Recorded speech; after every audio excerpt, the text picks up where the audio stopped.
Oi gente, tudo bem com vocês? Eu vim aqui hoje falar sobre as leituras mais impactantes dos últimos tempos, dos últimos meses, do último mês talvez, né? Nós estamos em setembro, agosto e setembro, né? Eu fiz leituras muito legais, muito impactantes e eu gostaria de falar sobre elas. Eu li outras coisas, mas sobre essas outras coisas eu não vou falar não, porque foram aquelas leituras que eu fiz e foram ok, mas que sabe aquelas leituras que você faz, mas que elas não necessariamente operam nada no seu interior? Pois é, foi esse o caso. Então, só as que operaram no meu interior é que eu vou falar aqui agora pra vocês. Primeiro eu vou falar umas leituras divertidíssimas que eu fiz e que a única coisa que elas operaram foi que me deixaram feliz. E isso já é uma grande coisa, né? E o primeiro deles é o Falando Mais Rápido Que Eu Posso, da Lauren Graham, que para quem é versado aí nas séries televisivas norte-americanas, é a Lorelai Gilmore, de Gilmore Girls. Ai, que trava-língua. E, e eu amo essa série, né? Eu gosto muito desta série. A cada ano que passa eu entendo muito mais a Rory e essa série, sei lá, sabe aquela sériezinha conforto? É uma das minhas, eu tenho várias, mas esta é uma daquelas conforto. E foi muito legal ler Falando Mais Rápido Que Posso, da Lauren Graham, porque ela vai falar sobre, bom, sobre a vida dela, né? Uma história autobiográfica, obviamente. E ela vai falar também sobre aquele ano, eu esqueci agora como foi chamada, a year em alguma coisa, um ano de alguma coisa, que eu esqueci agora. Mas que eu gostei também, né, com ressalvas.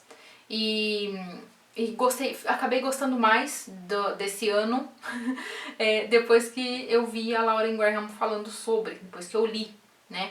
E foi bem gostoso, assim. Sabe aquela leitura que ela fala realmente, ela escreve pelo menos tão rápido quanto a Lorelai e parecia que eu estava numa longa conversa com a Lorelai e foi muito legal. Ah, aliás, eu não estou levantando o livro porque eu não tenho esse livro, tá? E eu li no Kindle, né? Pelo Kindle Unlimited. E eu também li outro. Eu li na. Eu também li outro no Kindle, que é o Fantasmas na Biblioteca, do Jacques Bonnet, que vai falar sobre. Um bibliófilo, né? Esse é o Jacques Bonnet, e ele vai falar sobre outros bibliófilos. Então ele acaba falando do Albert Mangel, ele fala também do outro cara que eu esqueci agora. Aquele brasileiro, como que é o nome dele? O Midlin. Não sei, gente. Eu vou descobrir, tá? Vou fazer meu trabalho de booktuber aqui de uma forma mais eficiente. Eu vou deixar aí nas informações do vídeo. Talvez, se eu lembrar, espero que sim. Mas Mas eu gosto muito de ler sobre bibliófilos. E ele vai falar sobre as dificuldades, né? Dificuldades de espaço, dificuldades de catalogação. E nesse sistema de pirâmide literária, né? Que um livro vai puxando o outro, um livro vai indicando o outro. Eu acabei lendo um outro livro sensacional também, que eu já vou mostrar pra vocês, porque esse eu tenho. E que foi maravilhoso, que eu descobri com Fantasmas na Biblioteca. Mas se você aí gosta de livros e de desenvolvimento de coleções e de curiosidades sobre pessoas tão malucas por livros quanto você, esse livro é sensacional, Fantasmas na Biblioteca, do Jacques Bonnet. Depois, o outro Kindle, o outro e-book que eu li, que eu também amei, foi As Pequenas Virtudes, da Natalia Ginzburg. Natalia Ginzburg foi uma escritora judia que teve que fugir da Segunda Guerra Mundial e ela também tem um filho muito famoso para quem fez história, que é o Carlo Ginzburg, que escreveu o famoso O Queijo e os Vermes. Não sei se vocês conhecem, mas eu fiz história, não sei se vocês sabem também, mas se não sabiam, estão sabendo agora. Eu fiz história e o Carlo Ginzburg era um grande figurão da microhistória. Não sei se permanece, porque apesar de eu me interessar, eu acabei lendo muitas outras coisas depois, né? Vocês sabem, a gente só vive uma vida e os livros são muitos, então a gente tem que fazer algumas escolhas, infelizmente. Mas Natalia Ginzburg, pois bem, Natalia Ginzburg é sensacional. Eu amei os escritos dela. O Pequenas Virtudes são crônicas, eu imagino. Parecem contos, mas são crônicas, né? Ela fala principalmente ali da época em que ela fala da vida familiar, né?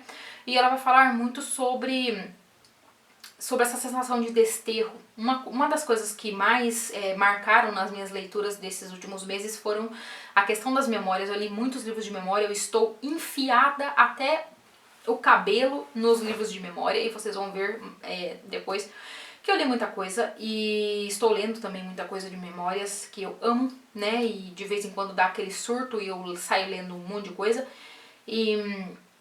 E a Natalie Ginzburg entrou, meio que o tipo de livro dela meio que combinou muito bem com as leituras que eu já estava fazendo. Eu, na verdade, não sabia absolutamente nada sobre Pequenas Virtudes, eu achei que fossem contos, mas são crônicas familiares, né, sobre a família dela, sobre o marido, e assim, alguns eu gostei mais do que outros. Eu vou encontrar e eu vou escrever aí na edição, que eu acho que foi a crônica, que é quase um conto, porque ele é meio longuinho, que é anterior ao Pequenas Virtudes, né, que é a crônica que dá título ao livro.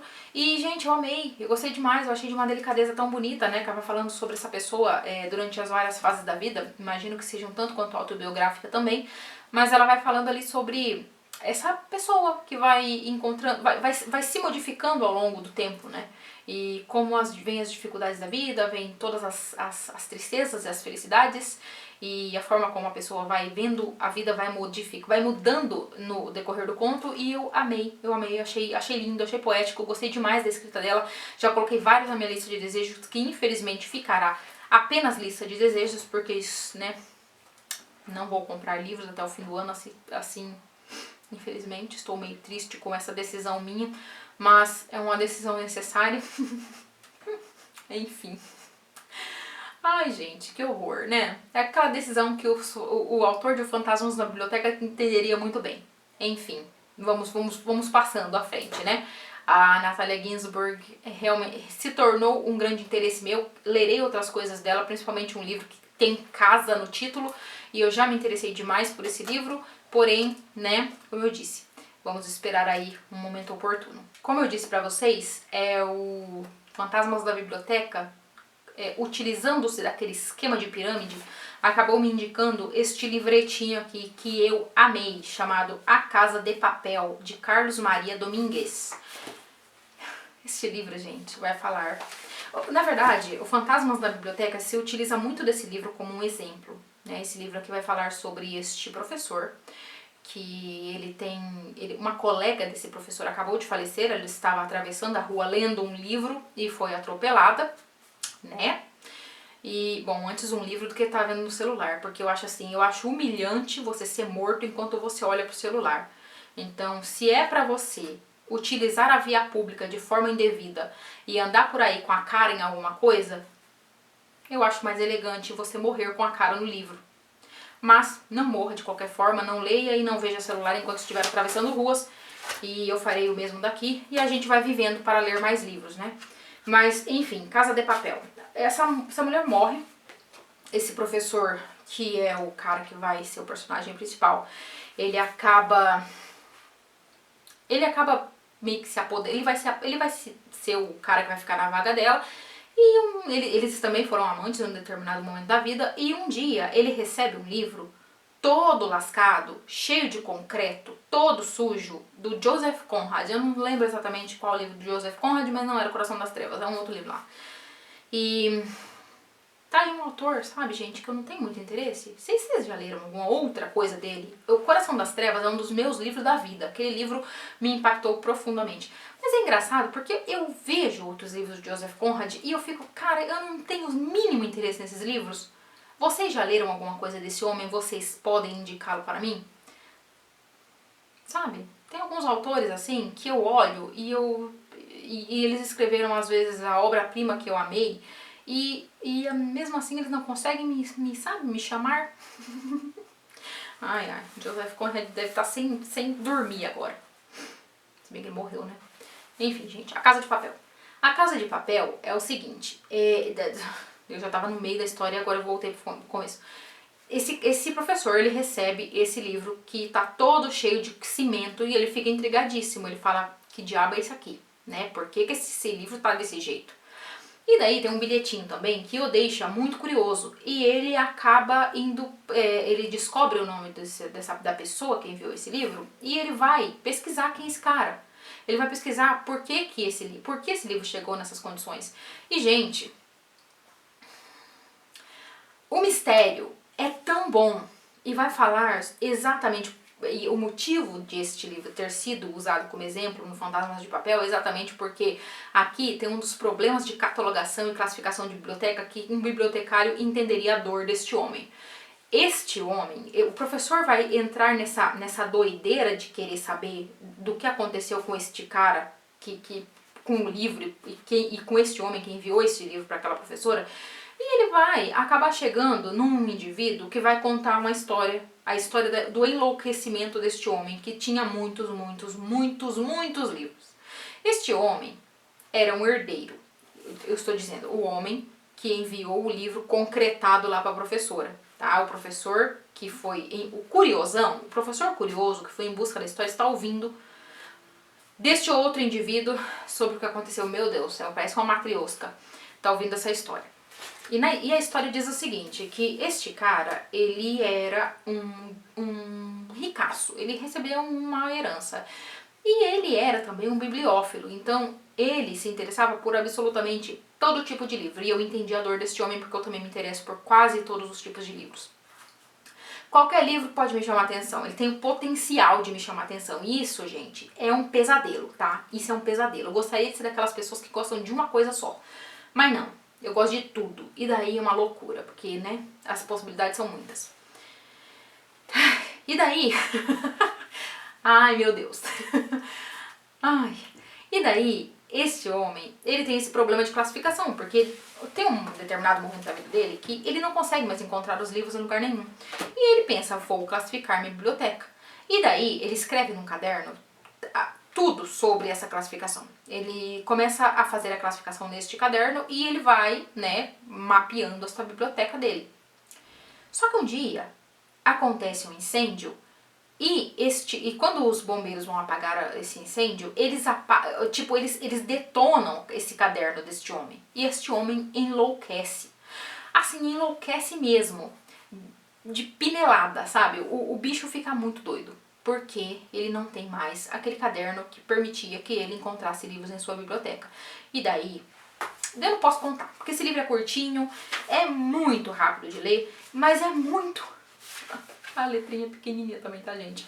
Mas ele é muito interessante. E eu gosto tanto quando livros me indicam livros, gente. É a melhor indicação que pode ter.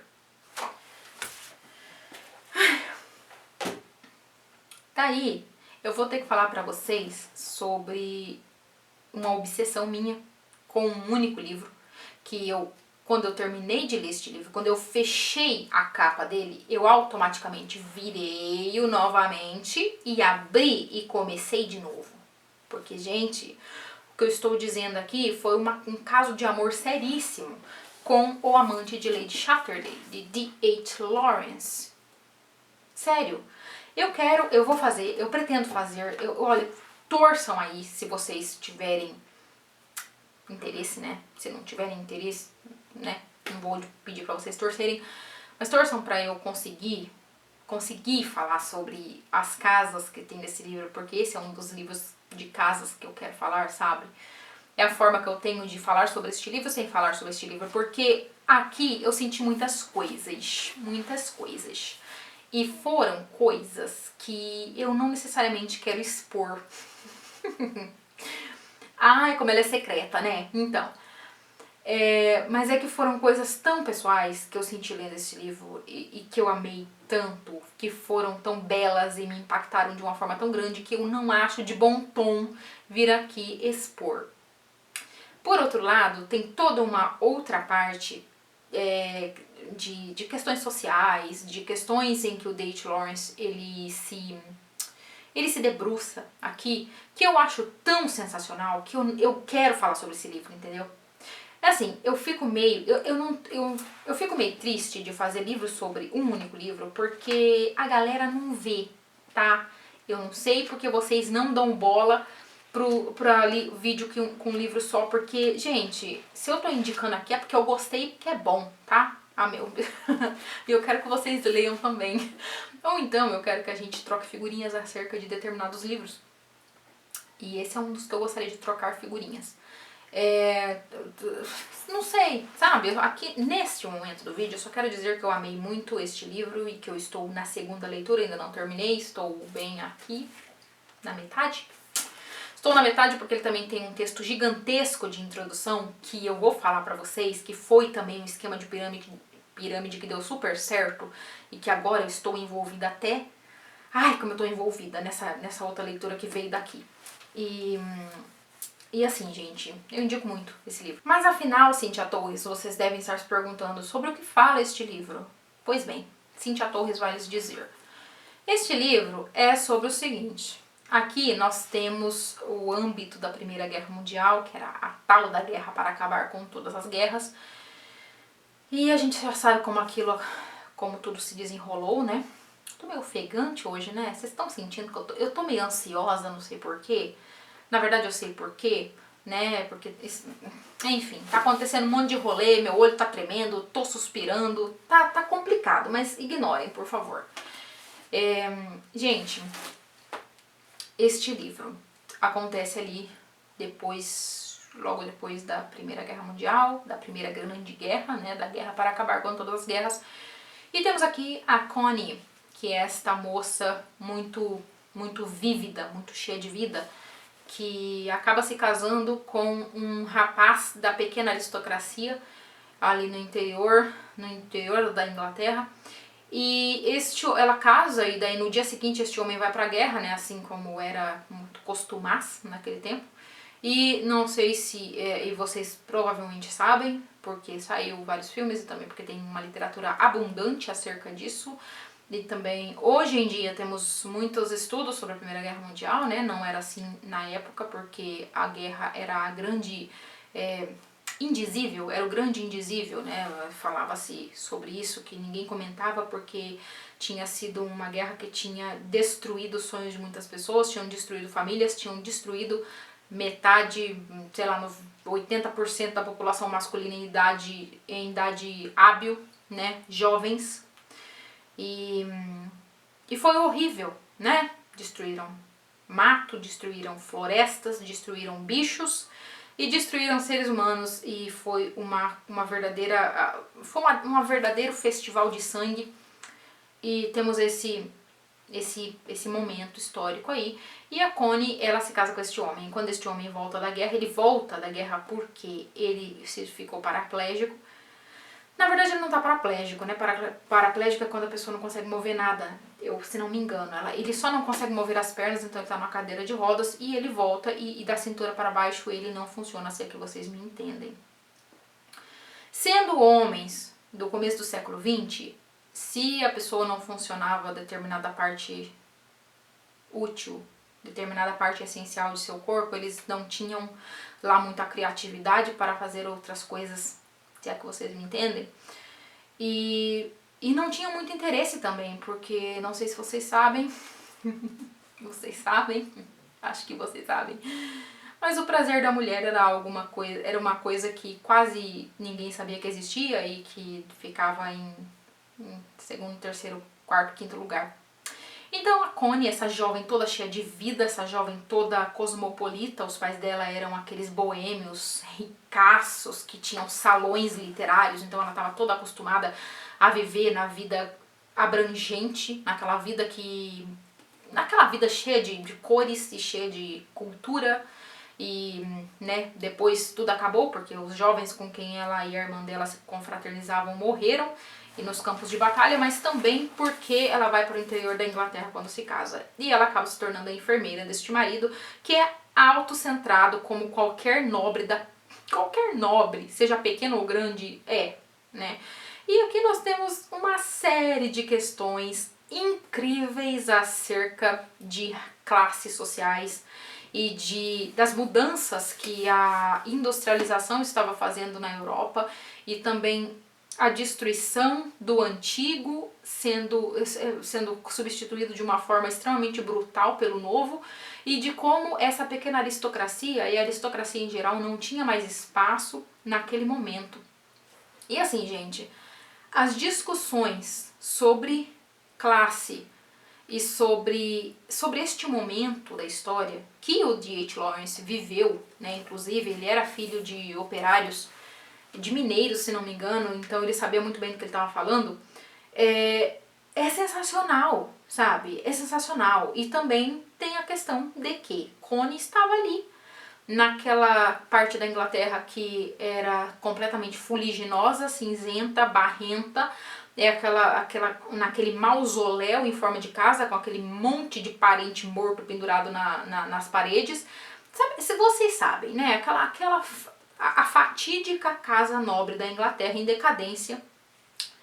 A Inglaterra também estava em decadência, né? Porque o centro do mundo se deslocava para os Estados Unidos, se deslocava para o novo mundo, né? Se deslocava muito lentamente, mas se deslocava, e Inglaterra estava em decadência, assim como a pequena burguesia, meu Deus do céu, a pequena nobreza. A burguesia estava, né, na plena posse de seus poderes, infelizmente, como sempre esteve. E temos aqui todo esse rolê acontecendo enquanto Connie a vida dela está sendo tirada, né? Ela começa a sentir que aquele casamento é uma grande furada, porque temos aquele homem que só se preocupa com seu próprio umbigo, e que é uma pessoa altamente egoísta e egocêntrica, e é um nobre, né, gente? É um nobre, né? E daí ela, saindo para passear no meio das flores, ela vai encontrar o guarda-caça, o Mellors. Eu esqueci o nome dele, o primeiro nome, gente, eu tô lendo. Como que é o nome dele? É que sempre chamam de Mellors, né? E daí, gente, Oliver Mellors, que é esse pedação de mau caminho morando ali. Morando ali. É a serpente do Jardim do Éden do Lord Chatterley. E a Constance, né, a Connie, ela vai se engraçar pro lado desse Oliver Mellors. Mas tem uma outra coisa rolando ali, né, que é toda uma questão acerca de... Isso aqui é um manifesto, tá, gente? Esse livro aqui é um manifesto. Isso daqui, antes de ser um romance, esse é um manifesto acerca da ternura, esse é um manifesto anti-guerra. Isso aqui poderia muito bem ser colocado junto com o Nada de Novo no Front, do Misericórdia, aquele livro espetacular que eu esqueci o nome do homem agora, do alemão lá.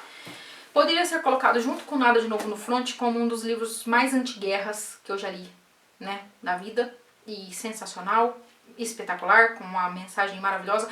Isso é um manifesto do Lawrence em defesa do amor, da ternura. Tanto uma ternura, um amor entre homem e mulher, mas também entre homens, entre mulheres. Sabe, ver a sua vida, ver o seu entorno, ver o outro com ternura. Eu achei lindíssimo, belíssimo. Então, quando o Oliver Mellors, que é este homem mais conectado, que sofre por tudo que ele viu, porque ele também lutou na guerra, e ele voltou meio capenga também da guerra, tudo que ele viu na guerra, ele volta daquele jeito, como todo mundo perturbado, né? Ele volta perturbado, e ele sofre demais pelo que está sendo feito com a terra, com a destruição, com aquelas minas que destroem tudo, e principalmente com a destruição das relações entre homens e mulheres. Para ele, os homens e as mulheres estão vivendo apenas no âmbito do discurso. E aqui, eu não vou falar... Gente, eu tô falando demais esse livro, não posso falar, porque senão não vai dar tempo de eu falar do último livro que eu trouxe pra vocês. E talvez eu faça um vídeo sim. Vou ter que fazer um vídeo, vou ser obrigada, tá? Enfim, aparentemente, superficialmente, se vocês viram o filme sem ler o livro, aquele filme que é belíssimo, inclusive, né? Ele é muito bonito, mas se vocês viram o filme, talvez vocês tenham a impressão de que este livro é um livro de romance. Esse não é um livro de romance, isso aqui é um manifesto sobre o amor terno, mas também é um manifesto anti-guerra, e tem muito subtexto, muita coisa acontecendo para além disso. E eu vou fazer um vídeo, queiram vocês ou não, tá? Porque a democracia aqui nesse canal, ela tem limites, e se eu tô com vontade, eu vou fazer sim. Mas eu espero que vocês assistam, tá? Eu espero que vocês assistam, porque eu sinto que eu vou gostar de falar dele. Eu já tô gostando, ó, eu tive que parar. Enfim, vou falar do último livro que eu li. Mais ou menos que eu estou lendo, né? Quer dizer, que eu já li, mas eu já estou no segundo volume. Na introdução do Amante de Lady Chatterley, nessa edição que eu acabei de mostrar pra vocês, tem uma introdução, um texto introdutório espetacular da Doris Lessing, né? E agora, peraí que eu vou ter que ver se é introdução ou se tá no final. É introdução.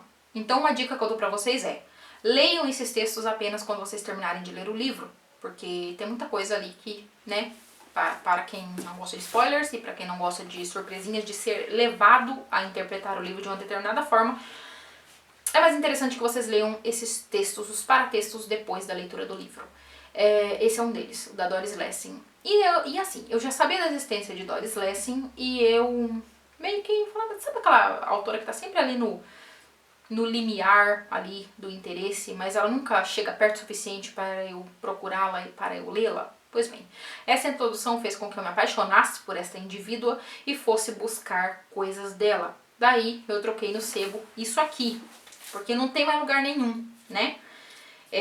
Eu peguei os 3 volumes de memórias dela, que eu já estou lendo o segundo agora, porque, gente, eu não consigo parar, estou num nível de amor por esta senhora que, assim, não tem condições.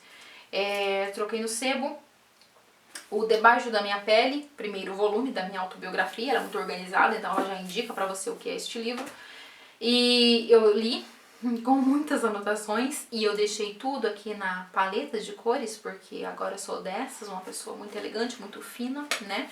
E, gente, que espetáculo que é isso aqui, sabe? Isso aqui é maravilhoso. A Doris Lessing, ela nasceu na Inglaterra e ela se coloca... Tem um primeiro capítulo aqui dessas memórias que é, assim, é arrasador. Ele te deixa pasmada, passada, pretérita, sabe? É lindo e triste. Ela vai se colocar como uma filha da Primeira Guerra Mundial. E o que isso significava? Ela era filha de pais quebrados, né? Pais que nunca conseguiram se desvincular do tormento e do pesadelo que foi a Primeira Guerra, assim como provavelmente 99,9% da população da Europa que realmente estiveram ali na guerra, que viram a guerra, que foram bombardeados, cujos homens foram para a guerra e morreram e perderam suas vidas lá. O pai da Doris Lessing, ele perde uma perna, né? E quando ele está no hospital, ele conhece a mãe dela, que era uma enfermeira. E essa enfermeira, que tinha um futuro incrível pela frente, ela acaba se casando com este homem, porque o homem que ela amava morreu na guerra. Então teve muitas histórias assim, muitos casamentos que começaram assim, né? Casamentos que a pessoa estava prometida a outro, mas veio a guerra, levou aquela pessoa, ela teve que se casar com outra pessoa que ela não necessariamente amava ou tinha alguma coisa em comum. E isso acontece com os pais da Doris Lessing. Ela nasce, portanto, na Inglaterra, e muito, muito pequena, tipo, com meses de idade. Eles vão para Kermanshah, que atualmente é o Irã. Então eles moram lá por alguns anos e a Doris Lessing vai falar com muita saudade de Kermanshah, né, que na época o Irã não tinha acontecido aquela insanidade ainda, eles eram quase como uma cidade, um país ocidental, né, e daí eles moram por um tempo e depois eles vão para a Rodésia do Sul, que na África, que atualmente no continente africano. E Rodésia do Sul atualmente é Zimbábue. E lá, e ela vai desenvolver, é muito pesado, tá, gente? Não vou ficar segurando, não. Ela vai desenvolver aí a vida dela. Aqui vai até quando ela sai, quando ela volta para a Inglaterra, quando ela já tem 30 anos. Então, acho que é 49 que ela volta para a Inglaterra. Aqui ela vai falar sobre memória. Tem algumas questões que ela coloca sobre memória que são espetaculares, que eu nunca vi em nenhuma autobiografia. Elas têm completa ciência de que um livro de memórias ele pode ser diferente dependendo do momento em que você o escreve, né? Se ela tivesse escrito algumas décadas antes, seria um livro completamente diferente. Por quê? Porque a nossa visão acerca do passado, ela vai se modificando de acordo com a nossa idade, de acordo com as nossas experiências. Então ela coloca isso aqui, que este livro só poderia ter sido escrito desta forma porque ela estava com determinada idade. E eu achei isso maravilhoso. E ela vai desenvolver muito mais essas questões aí. E vai falar sobre a ocupação inglesa na África, né? Em especial na Rodésia do Sul, porque é lá que ela morou durante a sua infância e até os 30 e poucos anos. Eu não sei exatamente, esqueci agora o momento em que ela sai de Londres. Vai falar sobre o seu casamento, sobre os 2 filhos que ela acaba abandonando, e aqui foi, meu Deus, como foi difícil pra mim ler isso.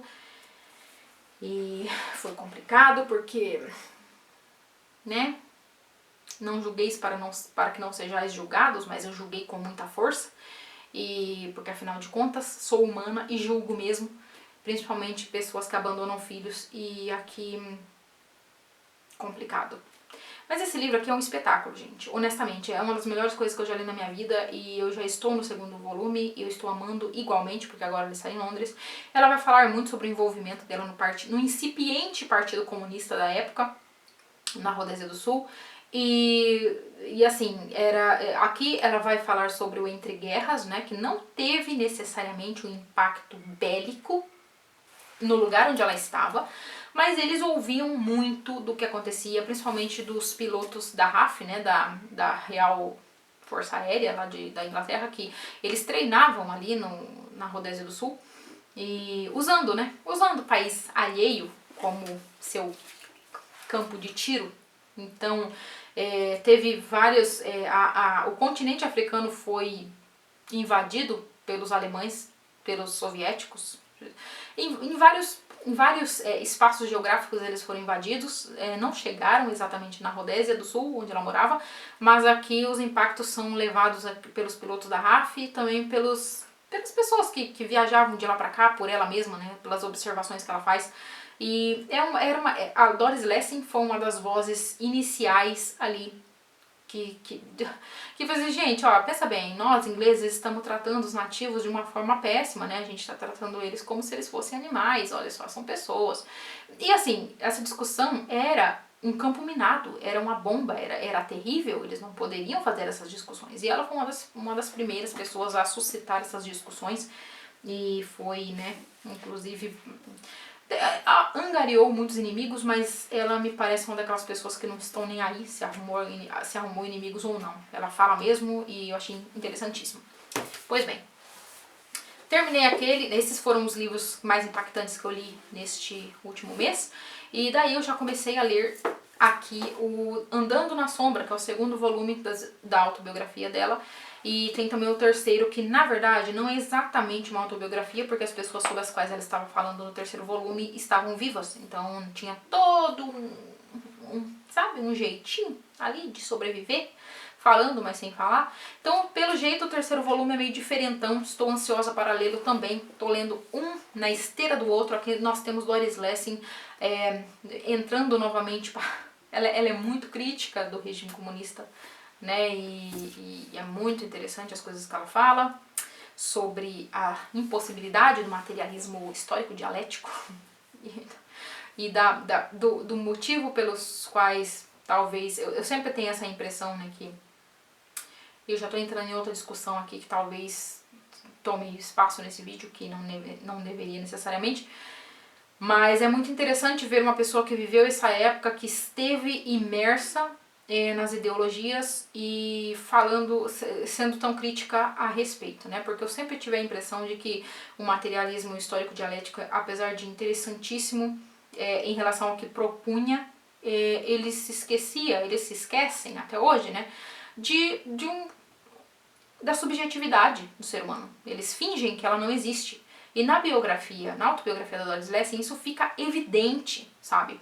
Porque, por exemplo, eles terem sentimentos, pensarem nas subjetividades, lerem literatura, lerem romances, era algo visto como algo burguês.